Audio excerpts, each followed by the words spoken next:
السلام عليك يا رسول الله السلام السلام علیکم ورحمۃ اللہ وبرکاتہ۔ ناظرین، آج کی ویڈیو میں ہم بات کریں گے بہتان یعنی الزام کے لیے۔ آئیے جانتے ہیں اسلام کی روشنی میں جھوٹ موٹ اپنی طرف سے گڑھ کر کسی پر کوئی الزام یا عیب لگانا، اس کو افتراء یعنی تہمت، الزام اور بہتان کہتے ہیں۔ یہ بہت خبیث اور ذلیل عادت ہے اور بہت بڑا گناہ ہے۔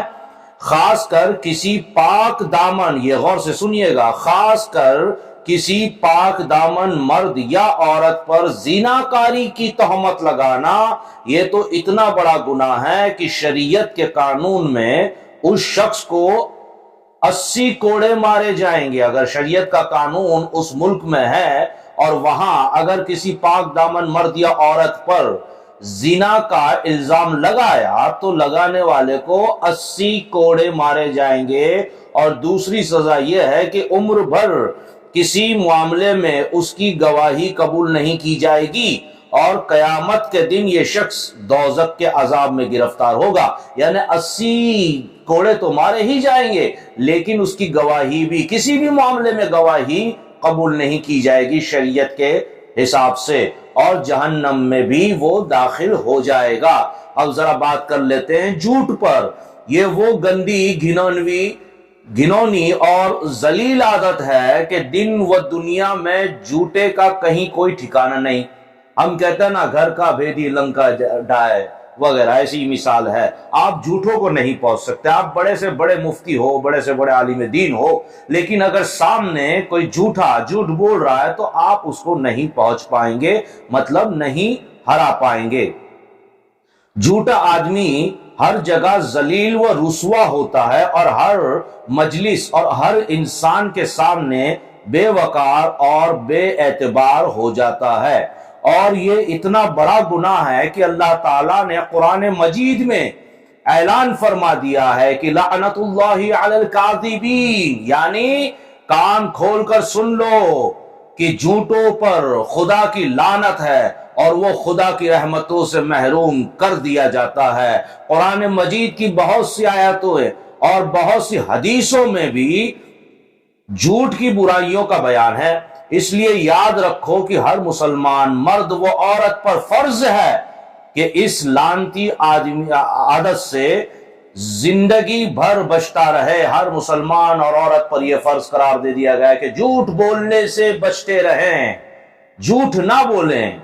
اللہ تعالیٰ نے اور اس کے فرشتوں نے جھوٹوں پر لعنت برسائی ہے۔ پہلے تو میں نے کہا کہ جو الزام لگاتے ہیں جھوٹا، ان پر لعنت فرمائی ہے، اور خاص کر کے ایسی عورتیں، پاکیزہ عورتیں یا پاکیزہ مرد پر زنا کا الزام لگا دیا جائے تب تو وہ گناہ کبیرہ میں مبتلا ہو گیا، اور شریعت کے حساب سے اسے 80 کوڑے مارے جائیں گے اور اس کی گواہی بھی قبول نہیں ہوگی۔ اور یہاں جھوٹ کے لیے اللہ تبارک و تعالیٰ نے جھوٹوں کے لیے اپنے قرآن مجید میں ارشاد فرمایا لعنت اللہ علی الکاذبین، کہ جھوٹوں پر اللہ کی لعنت ہے۔ اب کب اور کہاں جھوٹ بولنا ہے جائز ہے، یہ بھی ہم ذرا سن لیتے ہیں۔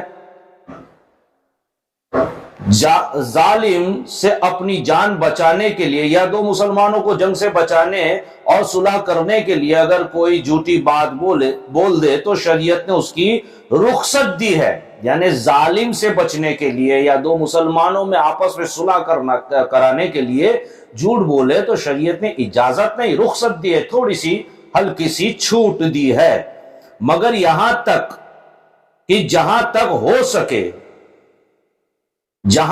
بھی ہو سکے اس موقع پر بھی ایسی بات بولے اور ایسے الفاظ منہ سے نکالے کہ کھلا ہوا جھوٹ نہ ہو بلکہ کسی معنی کے لحاظ سے وہ صحیح بھی ہو۔ اس کو عربی میں توریہ کہتے ہیں۔ مثلا ڈاکو نے تم سے پوچھا کہ تمہارے پاس مال ہے کہ نہیں، اور تم کو یقین ہے کہ اگر میں اقرار کروں یعنی مان لوں گا تو ڈاکو مجھے ہی ہلاک کر دیں گے، اگر میں نے مان لیا تو ڈاکو مجھے قتل کر دیں گے۔ میرا مال لوٹ لیں گے تو اس وقت تم یہ کہہ دو کہ میرے پاس مال نہیں ہے۔ ڈاکو نے کیا پوچھا؟ تمہارے پاس مال ہے تو یہ کہہ دو کہ میرے پاس مال نہیں ہے، اور نیت کر لو دل میں، اور نیت کر لو کہ میری جیب یا میرے ہاتھ میں کوئی مال نہیں ہے، بکسا یا جھولے میں ہے، تو اس معنی کے لحاظ سے تمہارا یہ کہنا ہے کہ میرے پاس کوئی مال نہیں ہے نا، میرے پاس کوئی مال نہیں ہے، یہ سچ ہوگا، میرے بکسے میں ہے، میری پیٹی میں ہے۔ اب ڈاکو تو یہ پوچھے گا تمہارے پاس کیا مال ہے، تو آپ اتنا جھوٹ بول سکتے ہو کہ میرے پاس کوئی مال نہیں ہے، اور دل میں نیت کرنی ہوگی کہ مال تو میرے بکسے میں ہے، تھیلے وغیرہ جو بھی ہے اس میں ہے۔ اور اگر کھلا ہوا جھوٹ بولنے پر کوئی مسلمان مجبور کر دیا جائے تو اس کو لازم ہے کہ وہ دل سے اس جھوٹ کو برا جانتے ہوئے جان و مال کو بچانے کے لیے صرف زبان سے جھوٹ بول دے، اور اس کے بعد جب معاملہ حل ہو جائے تو اس کے بعد توبہ کر لیں۔ دیکھیے، جان پہ بنائیے تو جھوٹ بول سکتے ہو، یا مال پہ بنائیے تو جھوٹ بول سکتے ہو، اور انشاءاللہ بچ جاتے ہیں تو ہمیں توبہ کر لینی چاہیے کہ اللہ تو مجھے معاف فرما، میں نے جھوٹ بولا حالانکہ بچنے کے لیے، لیکن پھر بھی توبہ کرنا لازم ہے، کر لینی چاہیے انشاءاللہ تعالی۔ اللہ تبارک و تعالی ہمیں جھوٹ اور الزامات لگانے سے محفوظ فرمائے۔ ویڈیو اچھا لگا ہو تو سبسکرائب ضرور کریں، لائک کریں، بیل آئیکن دبائیں، اور کامنٹ بھی دے دیں۔ السلام علیکم ورحمۃ اللہ وبرکاتہ۔